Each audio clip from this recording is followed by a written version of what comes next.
Intruding. Hello, everybody. I'm going live. We're getting started to start our 2020 credit kickoff. I'm going to go on both platforms. Give me a second. If you come in, please feel free to let me know where you are actually coming from or you're viewing from. And let me get my Facebook Live going. Oh, here we go. Start the live. And I'm gonna go this way. All right. Hello, everybody. How are you guys? We're going to do my Facebook Live. Oh, Lord. Oh, I ain't want to tag. Oh, Lord, I'm tagging folks. But it's okay. Too many people. Tag you, Diamond. And it just came in. Uh, okay. All right, not a problem. All right. Well, we are live. How is everybody doing? This, if you're not on the West Coast, is the evening for us. I'm Miss Edmond. How are you? How is everybody doing? Please do me a favor. Let me know where you guys are watching from. And I want to do a Q&A because I want you guys to tag in and kind of let me know how it's been going so far with this information. With how has the credit kickoff been for you? Have you seen results thus far? Because we are going to kick it into high gear. Hi, Natasha. How are you? Hello, Miss Johnson. Just try to get everybody I can. Thank you so much. Okay, Natasha, you're down there in Chesapeake, Virginia. My sister-in-law, and she has a beauty shop right down there in that area, Braids and More. And I see Teaneck. That's real close by. Okay, Green Bay. I know that's right. Jackson, Mississippi, Hot Springs, Arkansas. How y'all doing Victor down in Arkansas? That's the area I have to really visit. I want to try to buy some property down in Arkansas. So thank you to each and every one of you guys. I see Indiana is in the house. So thank you guys for taking your time out and just coming in. And I don't want to hold you guys long. I have people watching. Also, I'm going Facebook Live because how you guys in Facebook, because YouTube world, my bad. How are you? And Detroit is in the house. I know that's right. I'm out in that area, infrequently, but frequently. I have family in the Detroit area. So I want to give you guys the information, and we're going to jump right into it because I really value your time. I see Brooklyn in the house too. I'm going to connect. Mr. June has opened the door for me to do some things in Brooklyn. So I'm going to reach out to him tomorrow, and hopefully we should be able, I'm going to try to put together a workshop.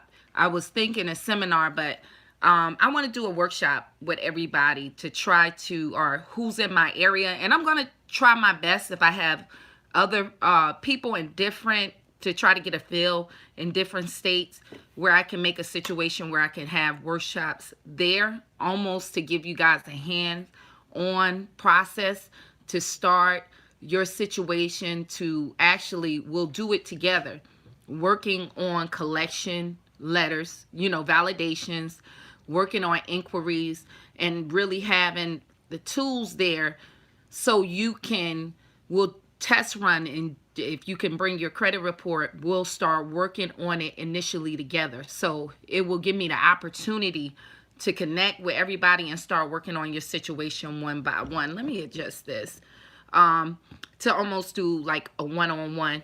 So I want to make sure we're going to get into it. What I want to do tonight is go over collections and a very important process, which is debt validation. Okay.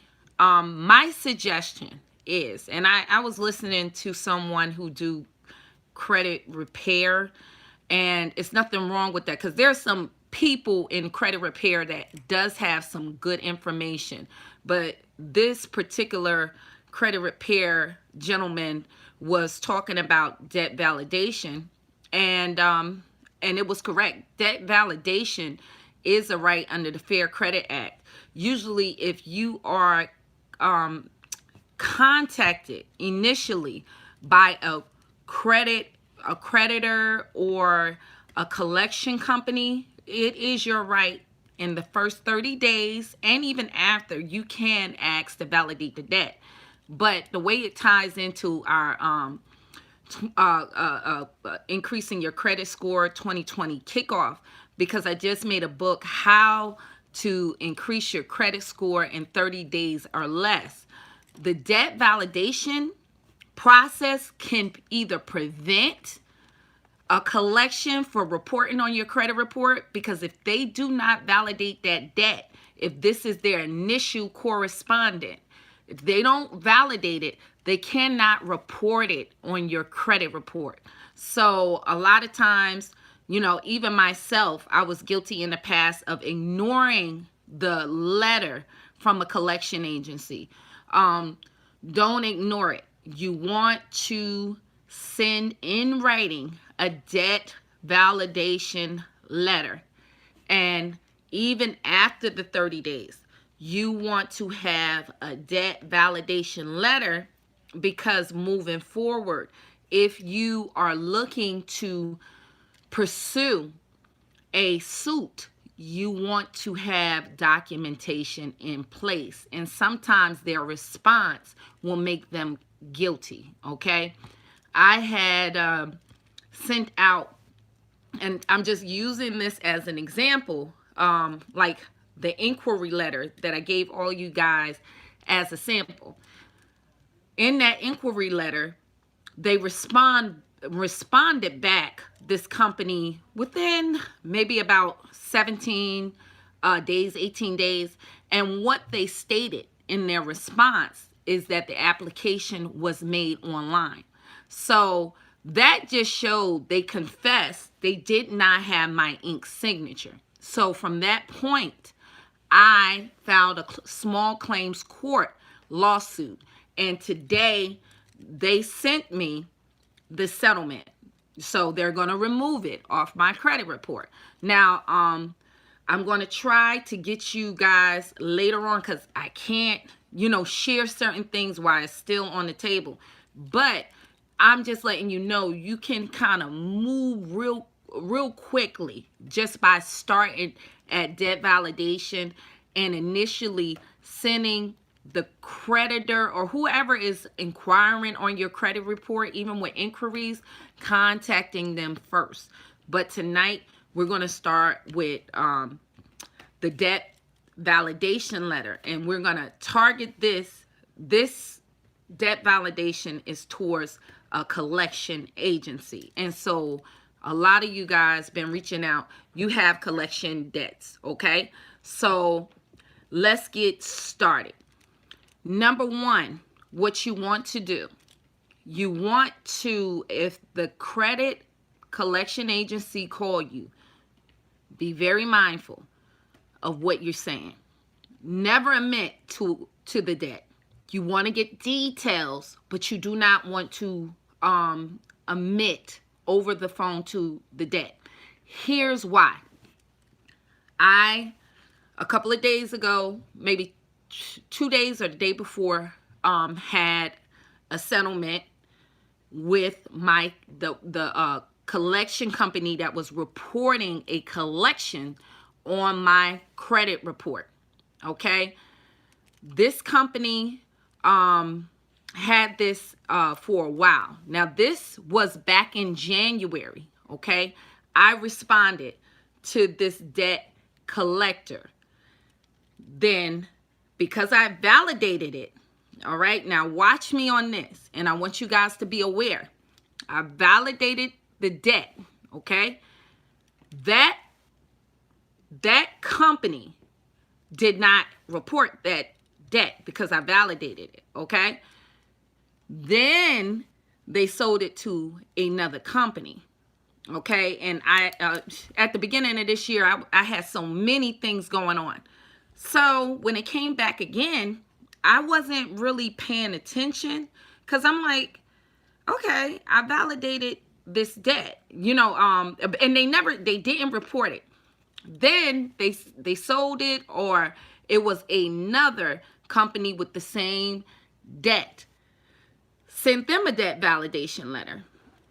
Okay? Sent them one. They in return sent me a bill, okay, as a response. And because I guess this time this company sent me a bill, then they put that on my credit report. Okay? So I want you guys to know, sometimes when you do this, another company, you don't want to give them a lot of time to get information. So I personally don't give these companies time, because if you keep, in my experience, sending them letters, giving too much time for them to get on their footing, they cannot have enough time to contact the original debtor to get anything to validate the debt. Now, there is no real language under the Fair Credit Act what constitutes validating the debt. But a lot of them, you'll see, all they want to do is send you a bill. So I know that's probably a lot of people experience, and then they want to justify by sending you a bill that doesn't have that debt collection company name. Then they'll put that on your credit report, okay? So this is just what we are going to do when you do a debt validation letter. You want to make sure you ask for certain elements. So when you do sue or take it to court, or if some of you guys want to do a S&A, a satisfactory in accordance agreement, you kind of want a response. So that way you can have a standing. You don't want to work backwards. And so I got that. I recently filed a suit in December the 12th. And I included, as I always say, the names of people in management there. So I did my research, the president and the vice president. And I actually sued more than one company, because it was one company that was that sent me the letter, and there was another company that is behind it. They say they're collecting for this company. I won't name their name, but they were collecting for. So I initiated a suit with both companies and included both companies' president, vice president, and one manager from each company. So altogether, it was like 8, I believe. It was a lot that I included, because the businesses themselves plus the management, some of the managers. So when I spoke when the president reached out to me, he told me, I reviewed all your incoming calls on this case. So it shows you they're keeping those recordings. So you got to be careful on what you're saying on those recordings, okay? They keep those recordings. So I just want to give you guys a heads up. I always know I never claim the debt, because I know better than that. But I'm just letting you know, he said he had every recording, that when I call in. So it shows you that's what they do. They keep a log on your recordings. So if you sit there, and if you're not careful when you're trying to get information about this and claim that debt, I'm sorry, my YouTube people, I don't like the way that look. Okay, because sorry you guys, I'm trying to set up. But if you're not careful on how you are validating that debt or giving them information, they can turn around and have that against you. So you don't want to make verbal agreements with these collection agencies, because a lot of the majority of them know they don't have real legal standing. Okay, they know that. So what they're trying to do is get you to make a verbal agreement over the phone. When you start claiming that debt, oh yeah, I know I owe that and I'll pay you $25. As soon as you do that, now you're binding a verbal agreement. Okay, so you don't want to give a verbal agreement, because they're keeping a record of that. Okay, they're keeping a track record of that situation. So make sure you're careful on that. Also, know that when you make these requests, most likely they're not going to give you the information. But the point is, you sent this certified. Okay, you want to send it certified, return receipt, that little green card. Make sure you do that, because the point, and also you always add the certified number in the letter. Do yourself a favor, if you can, construct it on your laptop and save it. I usually go to the post office. We have certified receipts already in our house. And what I do, I'll grab one if I know I'm going to produce a certified letter, and I'll have that certified number already in the letter, because we all have busy lives, and if you forget or lose that little card, you have it saved. You can look up that number and just go on the U.S. Post Office .com, and what you can do is then put in that number, and you can print that out and you can take that to court. Actually, that's better than your little green receipt, because it shows when it was delivered, what day it was signed and picked up. And for your advantage, when you're doing dealing with P.O. boxes, the person that comes there to pick up the mail just signed for all of them. They're not really reading it. So that's going to give you an advantage. They don't know, what's really coming. They have so much mail there. They just sign for everything. So that's to your advantage. So just remember, when you call there to get information about the debt, say, to my knowledge, I never, ever had a business relationship with your company. Make sure you stand it. I know I never received any goods or services from your company. The other company, to my knowledge, that was paid off. I would have to review my records, period. That's the way you stand. To my knowledge, I don't owe that. Let me review that. So you want to make sure you keep it there. Okay. Make sure you keep it there. All right, you guys, don't get in there and start guilt tripping. And one thing I heard, this credit repair company guy said, oh, well, before you let it go to collections, if you know that's your debt, you owe it. First of all, it's not about a debt being owed.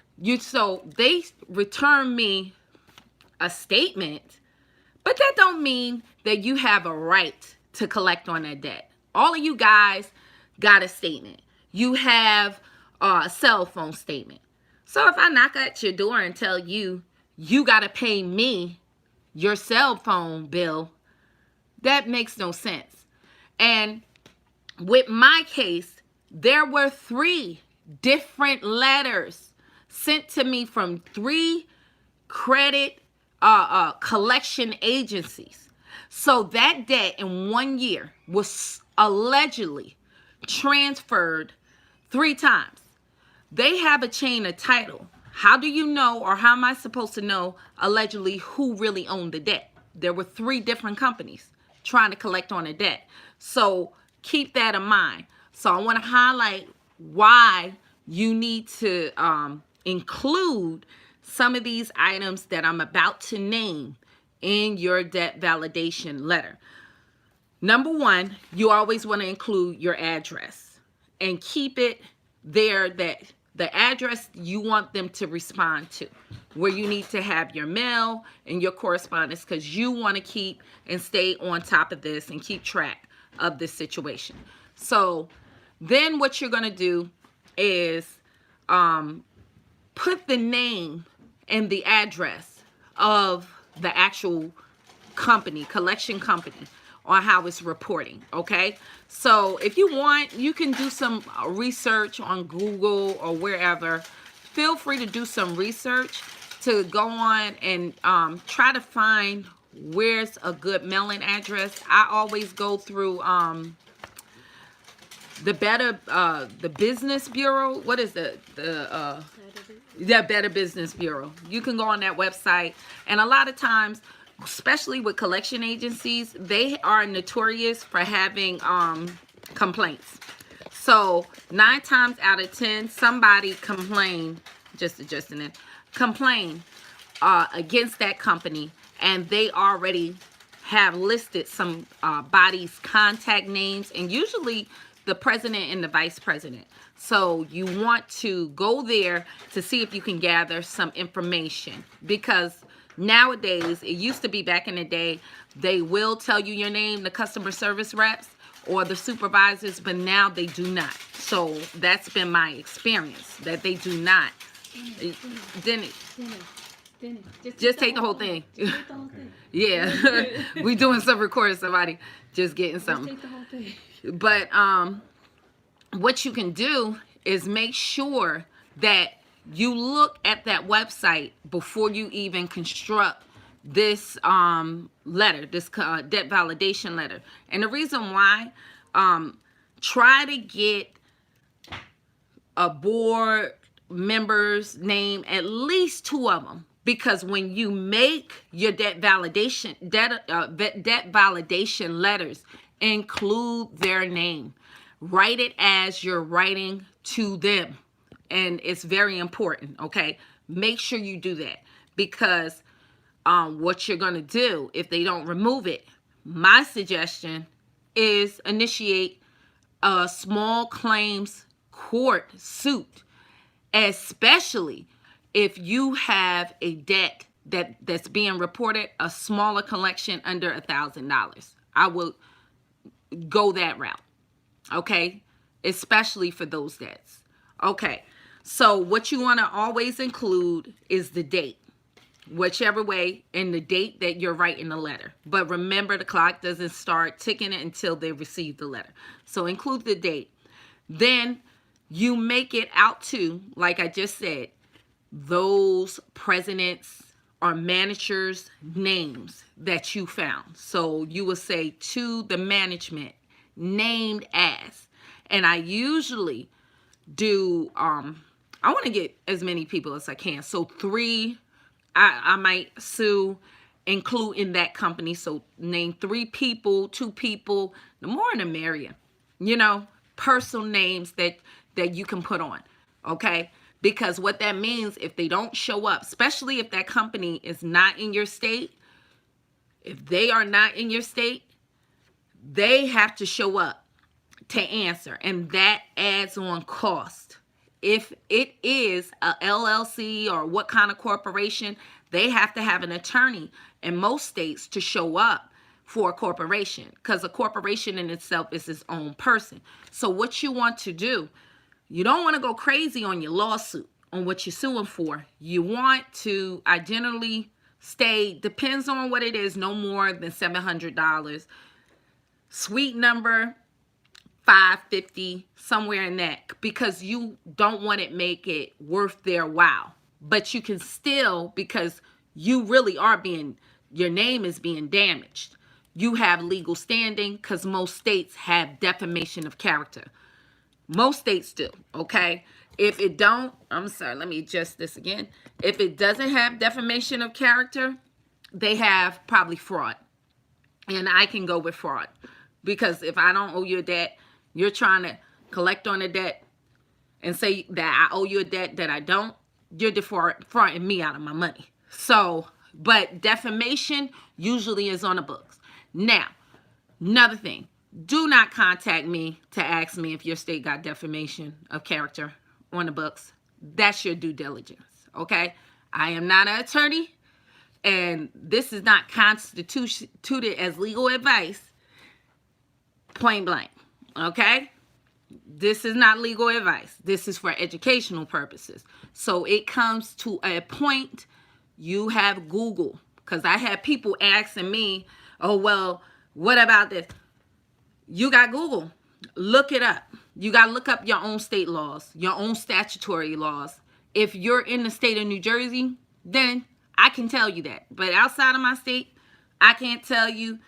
If I'm working with you one-on-one, I would, invest the time to do that. But if not, you got to do that, okay? And not to be rude, but I'm just saying, you just have to take some responsibility on your own, so you have to do that homework. Find out what is on your books. Defamation of character usually is. We posted in a group different states that actually take defamation of character, and it can be a criminal charge, okay? It's about 24 states, but the other ones had defamation as a civil suit, so you just got to do your research. So after you name to management named as, state in the names, okay, of the company, you just want to say that I am requesting the verification of a negative item. And so you just make sure that you surmise, what the item is. If on your credit report, it has a partial account number, include it in your letter. Okay, you can include that for reference. I would never submit my social security number to these people. So don't try to get too detailed. Don't give them but so much. Just give. And usually they have a partial number, which makes it even more murky. Like that they don't have your whole prior account number. So how are you supposed to know about this debt? That's why you can easily say, I am not familiar. Even if you had, let's say, a Verizon account. Most of the time, they only give you a partial number. How you know that's your Verizon debt? They could have mixed it up. That ain't my account number. You only gave me 4 or 5 digits. So I'll include that, but don't include, any more personal information. Because from your understanding, these some so-called debt collection company will steal other people debt collections from other companies. They will. So it has happened. That's why they're supposed to have license and be established in a lot of states, because a lot of them will just really extort you out of cash by having that information and stating that bill. So how are you supposed to verify, is this honest or not? Okay. So these are some bullet points that I asked for. You will want to ask for the name and the address of the original creditor. That's very important, because let's see if they have proper information and if you even ever had an account. And even if you did, so what? Don't mean because I had an account, you have a right to collect on it, point blank. Number 2, ask for a copy of the original contract of yourself, between yourself and the original creditor. Okay? I'm just going to. Number 3, always ask for the original application authorizing the company to collect on their behalf of the original creditor. So that's an important.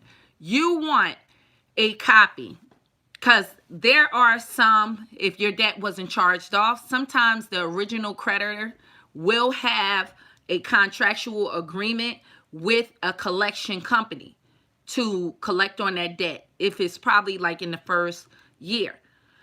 So if you have that situation and somebody is calling you over a debt, a collection company, you can request their contractual agreement. Show me proof that this creditor even gave you authorization to collect from me, that you even work with this creditor. it's so much identity theft going on. You could have just taken my information and just be contacting me to defraud me out of funds. So you want to make sure on your debt validation letter you include that. And now you're kind of seeing why you just should not up and pay any Joe Schmo that calls your phone, because who's to say this is even a operating real collection agency that is even in compliance with local state laws. Okay? Then you want a full detail accounting history on the account and calculations how they reach that amount. Especially with credit card accounts, you want to see how did they get to this number? What was the interest rate? What was they charging you? Because you can always dispute that, even if it's the original creditor. How did we get here? And a lot of times, if you have one credit card, say if this was the one credit card that you might have paid over the phone, and they applied that payment late because of a glitch in their system, your rest of your credit card companies usually annually do a soft pull. And if they see that you were late, it can cause the rest of your credit cards interest rates to rise because of one credit card company misclaim. So you can see how this can really cost you if these things are not accurate, if the fees and all of that is not accurate. And 9 times out of 10, when you get that credit card in the mail, you did not sign that contract and send it back. Even when they say, oh, a lot of attorneys that say, well, you agreed to it because you used the card, so for use and services. But what was the conditions on that? You just can't be pulling stuff out the sky and say on the original credit card company and say, oh, well, we charged you an annual fee of $75 and 29%. Who said that? That's not what I got in the mail. They didn't send that certified to you. They sent that regular mail. Prove that. That's not what mine said. Mine said 0 APR. Mine said this, and that. Well, they could send you a bill. Oh, well, here's the bill, your first bill. Y'all see now, look at this. I didn't know y'all was charging me this because that's not what my initial form said when I received this. My initial application told me I had 0 APR. That's why I need my initial application for what I signed up for. What I said, that's not what it was, the offering. That was a bait and switch. Where did it say on my initial application, if you're advertising for 0 APR, that it was on my credit? That's why I need that application and what I signed. So if you can see where I'm going here, you got a lot of ways out if they're not producing these original documents, okay? So make sure that they give you a full history, not one bill, from the beginning to the end. I want a full accounting history. And a lot of these card companies don't hold that but so long. So if you had a card 8 years, 10 years, they don't have all of that. They usually probably keep 3 years. So you can demand the full accounting. Okay? And that's another tip, even if you're being sued, and you're going through a discovery process. Demand full accounting. Because you might have made a mistake. They might have made a mistake at the beginning. And all of this is off. And if all of this is off, even if you're the original creditor and you're reporting that on my credit report, you're lying on me. Defamation. So just make sure, this is why it's very important to always demand these items, okay? It's called Reasonable Doubt. Jay-Z made an album named Reasonable Doubt for a reason. So you're just murking up the water, okay? Even with your original creditor. Now, you also want to ask them to provide verification on any judgments connected to this account. So if they got a judgment somewhere down the line, tell them to give you verification, okay, or any connections to the judgments to this account, because they might have received the judgment and then is trying to collect doing it through pursuing you. Some of you guys might have got a judgment because they sent it to the wrong address. So it's important that if you find out you have a judgment and they're pursuing you, that you request that. You know, you want to know that information to provide verification on any judgments connected. So you want the information. Give me the verification of that.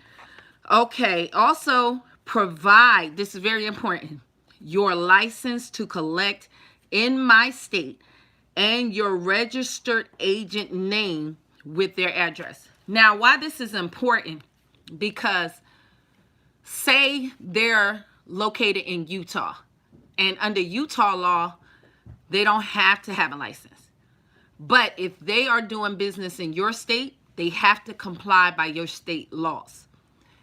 Where it's saying a registered agent, any company, if at one time I had a company that in Nevada, I was operating as actually as a domestic, I forgot the terminology, as that I established a corporation in Nevada as my home state. And you could do that using agents. And the only way, if people don't know, if you see any company based in Nevada, it's really a strategy, because Nevada is one of the hardest states to find information on who the board members is.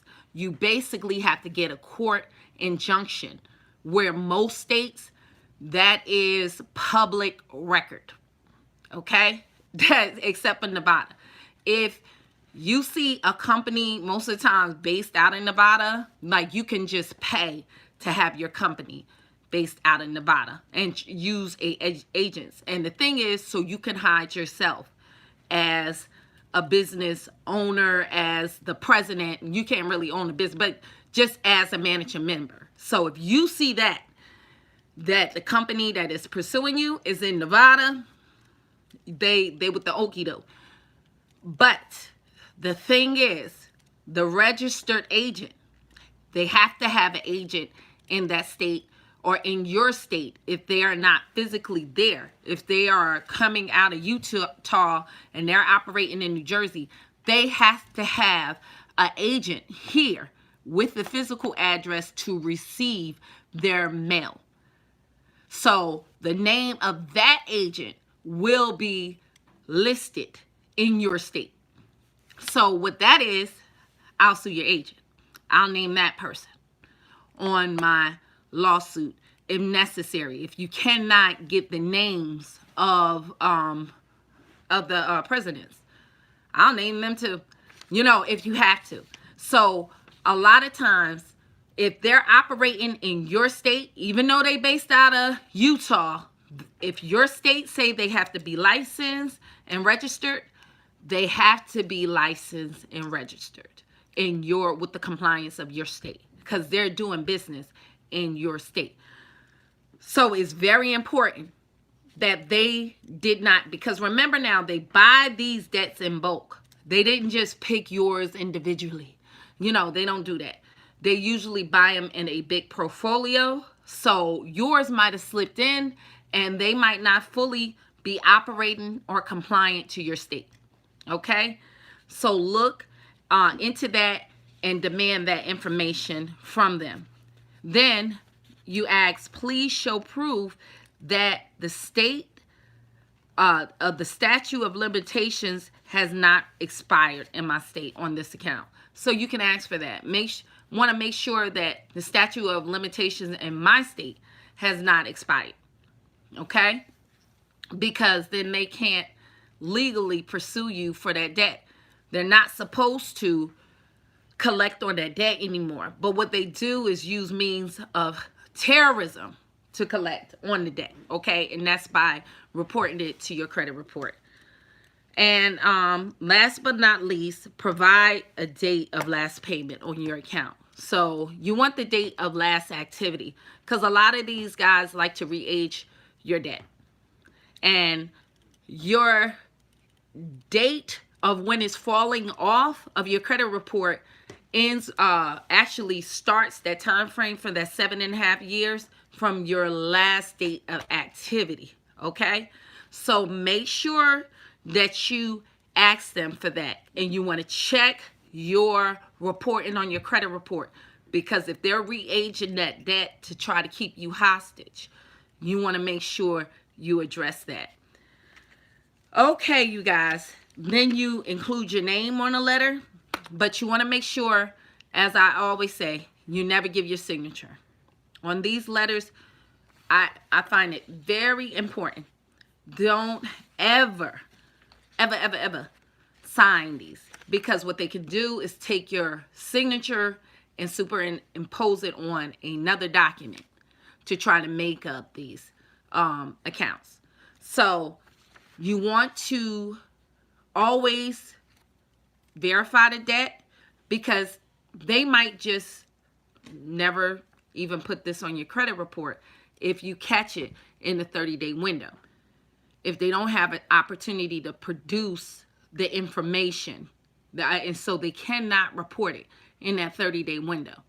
Even though if you pass that time frame and they still are reporting it, and they just send you a response of a just a summarized bill or an old bill, it is very important. Sometimes they'll write it in a response. So you want to have their response so you can move forward. And like I said, from that point, you just review your local state. If you have to give them a notice of a lawsuit, of intent to sue, I would do that. And then after that, my normal way from where I am, I file a lawsuit. So I hope this gave you guys some understanding of everything. If you have any questions, feel free to ask them now if you have questions. You want to come over here? Yeah, my daughter is going to help me kind of read through these questions and see if y'all have any questions. Feel free to ask. We're going to read through to see if we can see. If on Facebook, let me see if we can see if anybody have top chat. Okay. YouTube. Okay. I'm sorry, YouTube. My bad, you guys. Not yet. If you have any questions on YouTube also, I see some people watching me live. Feel free to ask some questions. Okay.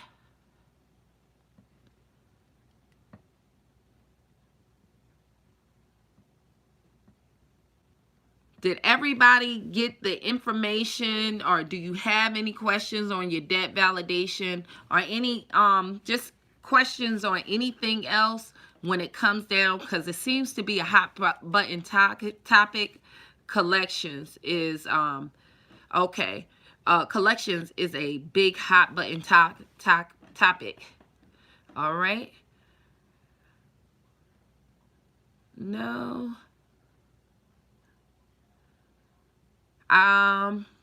Okay. I see Mr. Davis. They want you to admit before they tell you anything. And that is absolutely true. This is why they call, saying that they're representing, let's say a debt collector like Capital One. It's the way that they kind to bait you over the telephone in order to do that. Another technique that I tell you guys, when they call you on the phone and they'll say, sneak in, this line is recorded. Make sure you tell them, I don't want my line, my conversation recorded. And see how quick they will hang up. The reason why they hang up so quick, they know they cannot get evidence on you to even bait and switch you into an agreement. So you want to make sure, generally, Now with the internet, you really don't have to talk to these people. If you have a collection reporting on your credit report, the information below on your credit report should be there on the address and where the contact number, address, where you can write them.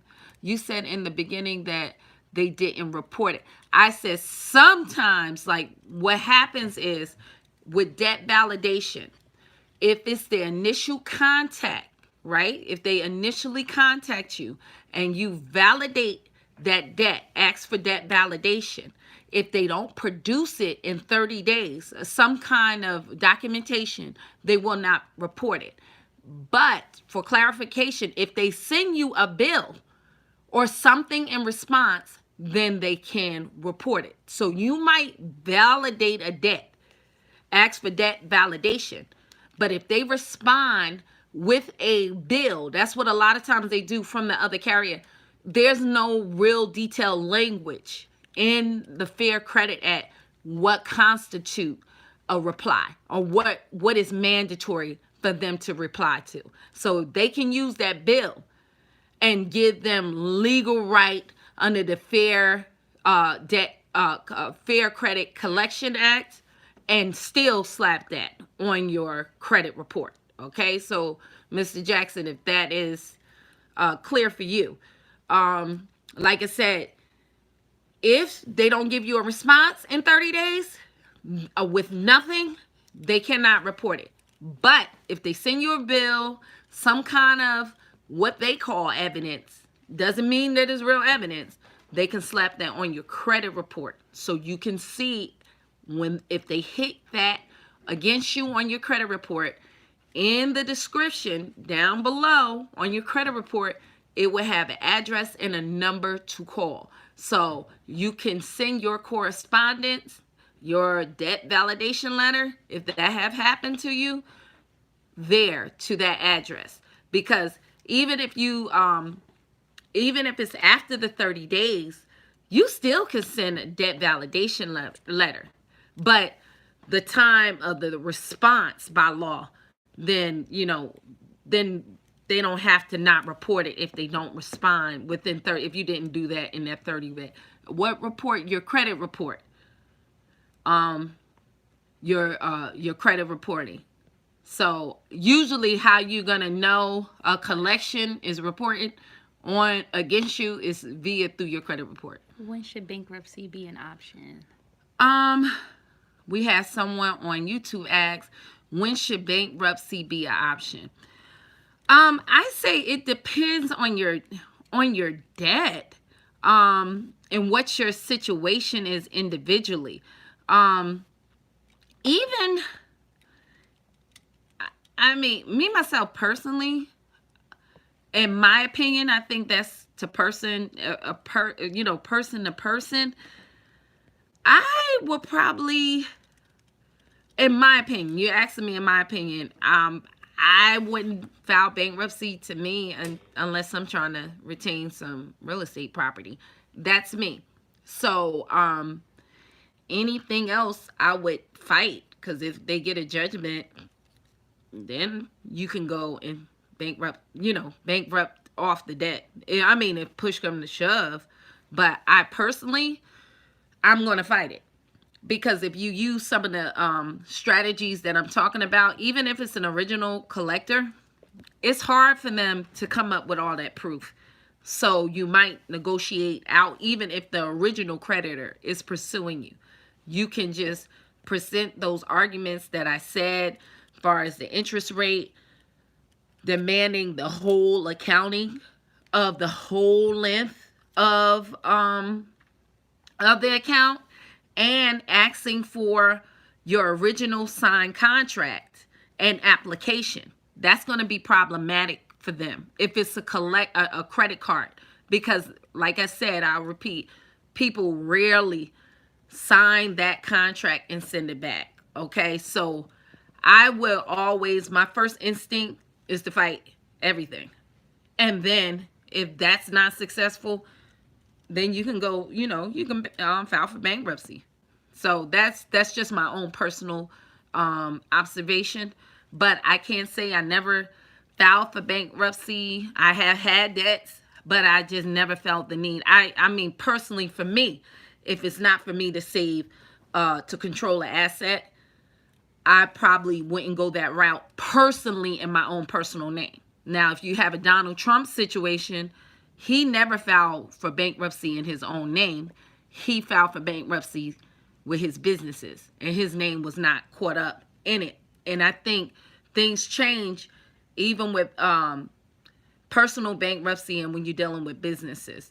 So that's just my observation. Thank you for your question. There was a will of validation letter work for student loans that are 15 years old. Yeah, I would validate that debt also. The only thing with student loans, your federal government, you can't even file bankruptcy for student loans. It's they tied those debts up pretty deep. If you're dealing with defaulted student loans, you can look into consolidation, but I don't know if you can do that. If they're defaulted, you might need to look into rehabilitation on how to rehabilitate that loan. But I still would ask to validate that. But I understand student loans, unfortunately, they're pretty hard because of what Congress established off of that. It's really a big money maker, unfortunately. But there are certain cases, if you're a veteran, a disabled veteran, or if you are actually in certain industries as a teacher, teaching in a certain area, you know, I want to say, you know, economically disproportionate area, they will do student loan forgiveness. So I have a book, A Quick Guide on How to Boost Your Credit, a quick guide on how to get student loan release and improve your credit score. Hit this one for me, done, but I saw more. All right. No, that was it. All right, that was it. And we're around 9:52. Do anybody else have any questions? Do anybody have any updates on your credit report? Thanks. I needed that guy. Oh, you're welcome. I really appreciate Miss Richards for you tuning in on our YouTube live. And this is my first time doing YouTube and Facebook at the same time, because I have some people that do not actually use Facebook at all. Okay. Mr. Jackson said, I have a collection on my credit report. I called and told them I have no clue about it. I told them to send me what they have. They sent me a bill. Then I sent a debt verification letter and waiting on their response. Okay, well, right now, what you do is let the just keep track on that 30-day time frame. And if they do not respond basically with the information, I would, like I said, look at, I don't know if the debt is above $1,000 or below, and how old is the debt. You know, that's another thing you want to look into, because the older the debt is, the less likely they have information.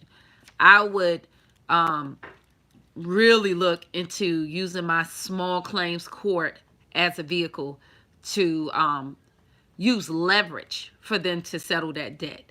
And a lot of times they would get rid of the debt and even possibly pay you for damages for defamation of character. Okay, so right now you're just doing a waiting game, and just keep track of that. But in the meantime, in between time, I will look at my state laws on small claims court and how does that work if you want to initiate a lawsuit to have that removed.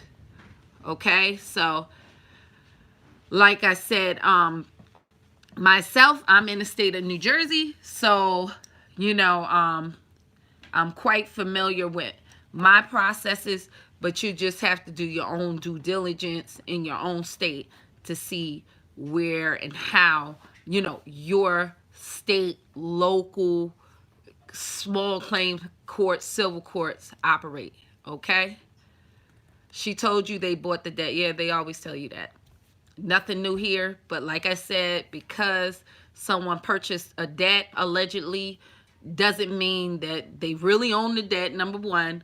Number two, they have right to collect on the debt. That did you give them permission at the beginning to collect with the original creditor to collect the debt? Hello, thank you so much for chiming in. I have somebody on Facebook, YouTube, my bad, YouTube, saying that they are new here. So I thank you for coming in. I'm going to close this out, everyone. I don't want to keep you long, but hopefully this information is helpful for your homework, you guys, because we're doing this. Send out, if you have collections, begin to construct your debt validation letters.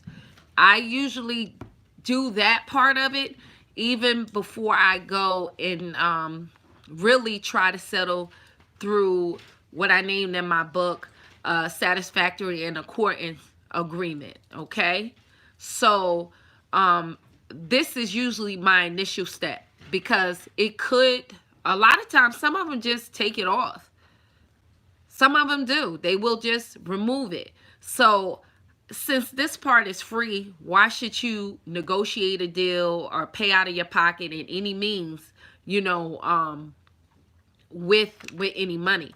In my book, I talk about using a satisfactory and accordance agreement along with a restrictive check endorsement in order to entangle them, to have more leverage on your side. Basically, entice them with a small payment to deposit that check, and then they will be tied into an agreement with you.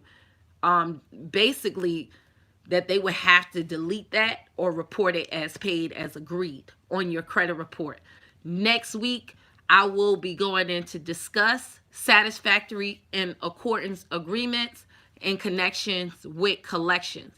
If you want to know more about that process, you can purchase my book, A Quick Guide on How to Boost Your Credit and Stop Collections. And I have details in that book. I also have a collection debt validation letter in that book included also, if you want to kind of use the language that I use and some of the style that I use when I do a debt validation letter. So hopefully this information was helpful. If you want to tune in at the same time next week, I'll be going over using a satisfactory and accordance agreement and giving you more in-depth knowledge on how that process works and how I do it. So if you're settling with these collection companies, you better get something in writing. Point blank, period. So make sure you get something in my writing. Do not expect to say, oh, well, they told me if I gave them a payment today, they were going to delete it. If you ain't get something in writing, they ain't going to have to delete nothing. So you always have to get everything in writing so you have a recourse to go through the court system. Okay, so hopefully y'all just continue to use some of the stats that I given you. I saw what was her last name? Renee, Mrs. Renee. She said that she got took from the first week where we were talking about, that was January 2nd, about boosting your credit by debt utilization. She got herself basically a merchandise card to help with her credit. So she initiated that process so she can get approved for credit reporting on her credit report of a $5,000 credit limit. So she posted in the group that it did work. So that should be reporting for her next month, and she should be looking at least like from a 10 to I seen up to maybe 60 to 80 points increase on people credit report, and it varies for where you at, but she will see an increase on her credit report hopefully you guys also took my advice. If you have credit cards with high debts, just try to pay something on it every week. And people say, why? Because number one, it'll help you with any interest, especially if you have high limit credit cards that you maxed out and it's now eating you up in interest that you owe $10,000. Try to pay on that card weekly so you can get that debt down so you're not paying so much interest every month. And it's a vicious cycle. Also with your credit cards, just smaller credit cards, you could put 25, 50, every pay period. You'll see, you look up, if you keep doing that consistently, something that you can pay, it'll help you, number one, with your reporting dates to make sure that you're not carrying all that extra interest.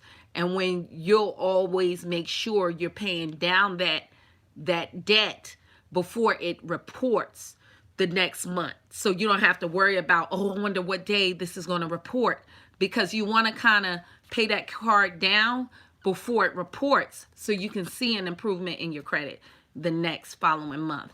So that's up to you, but I find that as being helpful. Any other? One person wants to know where they can find your book. So Oh, okay. I'm going to include the book titles. I'll make sure before I sign out, y'all can find it in the descriptions. I will include all my book titles to help you guys, and feel free. You could purchase it except for one. There is paperback and also an ebook. So thank you very much for that information. And if you like, we also have on YouTube, if you're locked into Facebook, have a Facebook, I call it community, where we all get together and commune and share information on increasing our credit score. How to boost your credit. And well, it's called How to Boost Your Credit, but a quick guide on how to boost your credit. So I'm also going to leave links for the group, even in on my YouTube channel.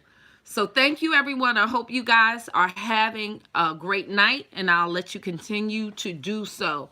So be blessed. Bye-bye.